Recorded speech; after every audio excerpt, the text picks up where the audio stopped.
speed sculpts. Some love it, some hate it. Most people misunderstand it. If done wrong, it can potentially harm your progress, but if done right, it can be a very powerful method that will take your skills to a whole new level. In this video, I will talk about what a speed sculpt really is, the pros and cons, how and why you should do it every single day. At the end of this video, you will have all of the information you need to make your own decision on whether it is something you want to add to your own daily routine. In the background, I added a time lapse of the Demon Sea Girl, a quick sculpt I did in Blender for this video. Enjoy! Speed sculpts tend to be misunderstood by many, so let me give you my definition on what it is. It is a method that should be used primarily for practice purposes, but can also be used for concept creation. A speed sculpt is when you set yourself a relatively short amount of time for a specific task depending on the medium of art you are using. In many cases for digital sculpting, the speed sculpt range is anywhere from 30 minutes to 3 hours. The main idea is that once the time runs out, your sculpt should be considered the finished results. If you start polishing your work, you are no longer in the realm of speed sculpts. Another thing is that these sculpting sessions are made in one go. They aren't split into several days, for example. That is not to say that you shouldn't take 5-minute breaks to stretch every 30 minutes to 1 hour to avoid injuries from the prolonged work. Very often, speed sculpts are misunderstood to be a time-lapse of one's creation. I know I personally had that idea in the past because of many videos online that are titled as speed paints or speed sculpts, even though they are simply sped up videos of an artwork that took a while to complete. Another common problem is that people think it is all about the speed itself. And who can blame them? Speed is in the title of speed art. This can lead to sloppy sessions that harm your progress instead of improving your skills. Last but not least, I've heard other artists say that it is not for beginners, which I personally disagree on. I believe it is a powerful tool you should include in your daily practice no matter what level you're currently at. That said, depending on your level, the way you do it might differ a bit. Here is what a speed sculpt should be. A focused session with a main goal in mind. If you want to improve your knowledge of anatomy of the head, then focus mainly if not only on that. Maybe your sessions is about discovering new interesting face shapes or different body types. It could be about something as focused as only sculpting the eye, where you get to spend more time on its anatomy, or a bit broad such as the whole body, where your focus might be on the general gesture and form. Either way, limit your reasons for each session, otherwise you will spread yourself thin and risk learning a lot less. Speed sculpts is also about improving your skills by becoming more efficient in your every stroke, not by becoming sloppy. If you simply try to go fast without any thought into it, then your work will suffer and you will end up making more mistakes.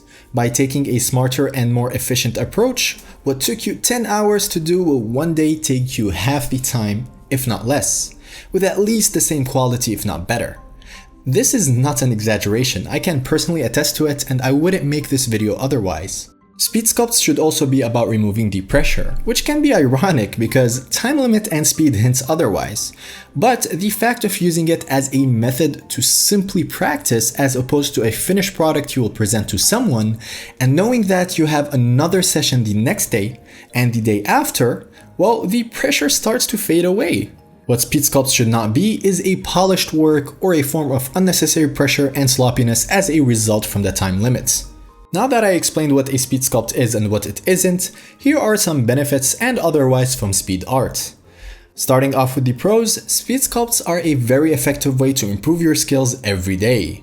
By becoming faster and more efficient without the cost of quality, you can practice more things in a shorter amount of time, resulting in further exponential improvements. Furthermore, due to the nature of it being short sessions, it is easier to make it a habit of practicing every day. When you do something every day for a while, it becomes effortless, which is the golden rule of how to stick to daily good habits. Another thing is that by doing it the right way, it removes the pressure from your work and helps you become more fluid with your art. It is also a great way to learn new things, explore new styles and technique, since it is like starting a new project every day. Moreover, when you become skilled in art and speed sculpts, it can become a very powerful way to come up with concept art. Last but not least, it helps you detach yourself from your artwork. This last part is a whole thing I can't really get into in this video because it would get too long, but artists tend to get too attached to their creations, and in many cases, this could be a bad thing. It will hinder your progress. As for the cons, there really isn't many. In the worst case scenario, what I can say that if it is done wrong, it could potentially harm your progress, but I know that since you are an awesome person and you are watching the whole video without skipping any parts, that should not happen to you. Another thing is that it takes a bit getting used to calling your speed sculpts finished work and moving on to the next instead of spending the next 10 hours trying to make it better. I've been there. Either way, I'm still not sure this really should be considered as a con. Once you get used to it, it won't really be a problem anymore. Okay, so before you get excited and start your speed sculpts, here are a few tips on how to do it every day. Firstly, put aside a specific amount of time every day just for your speed sculpts. Usually it is best to do something that you are not used to yet at the start of the day, right when you are full of energy. I will leave the scheduling up to you. Point here is making it a routine. By doing it around the same time every day, it becomes a stronger habit, hence easier to do and eventually second nature. Secondly, make it as easy as possible to start your speed sculpt sessions. If there is too much setup every time, well, you'll end up giving up before you even start. I will make a tutorial that will cover some of that hopefully by next week. Another tip is to start slow and finish big. Don't be a perv, that's not what I meant. No need to jump into 3 hours of speed sculpting right away. 30 minutes a day for the first week will suffice. You can keep on adding 30 minutes every week or 2 weeks till you get to the desired amounts per day. If you try to go crazy right from the start, you risk of burning yourself. This goes without saying, but you should give yourself some time before you get it right. You won't know how to do speed sculpts right from the get-go. It takes time to find your flow. Also, plan ahead. Decide what you want to improve before the session starts. Preferably stick to a theme per week for starters. You need to improve your female characters, then spend a week sculpting female characters. You need to improve the french fries you call hands, then spend a week sculpting hands, maybe even in different poses. You get the idea. Get mentally ready for some ugly work. Your speed sculpts at first will be horrible, but who cares? You aren't proposing to anyone, right? These sculpts will be sent to the trash can of forgotten files anyways, right next to the PG-18 videos you forgot to actually delete by emptying the trash can. If that is the case, ever heard of online streaming? I'm just saying. Last but not least, remove all of the pressure from the get-go. This isn't about polished, beautiful renders. Hell, in fact, create some crappy sculpts on purpose at first, if that is what's gonna get you going. Jeez man, I think at this point I'm pretty much asking for perfect comments. Anyways, these are just a quick few tips to get you started. But I can make a video more focused on how to do speed sculpts efficiently and tips and tricks on that subject. If that is something that you would like to see on the channel, let me know in the comment section below. In fact, one of the main reasons I did this video is a response to some of your comments on the previous video that I did, which was I think titled 20 Reasons You Are Not Improving as an Artist, which you should definitely check out if you haven't already. I'll add a link to that video in this video's description below. Anyways, this pretty much covers the points I wanted to make in this video.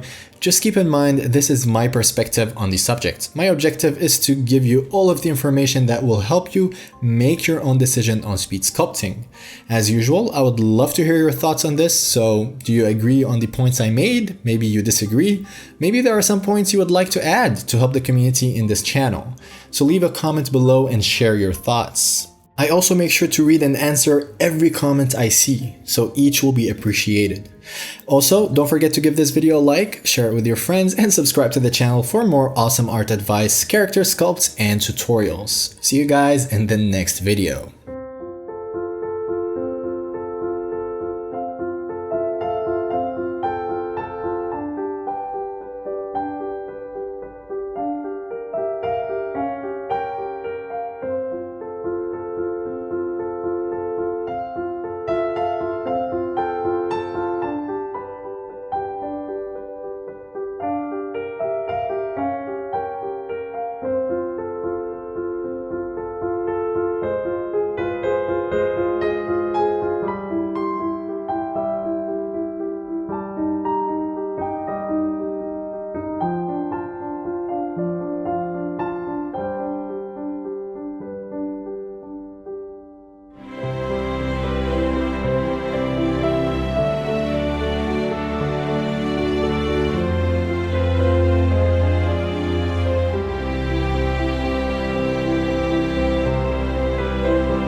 Make sure to subscribe to the channel for more awesome character sculpts and art related videos. You can also check out my store for full courses on character sculpting, texturing, materials, brushes, and more. Last but not least, if you enjoyed this video, then you will definitely enjoy the next one.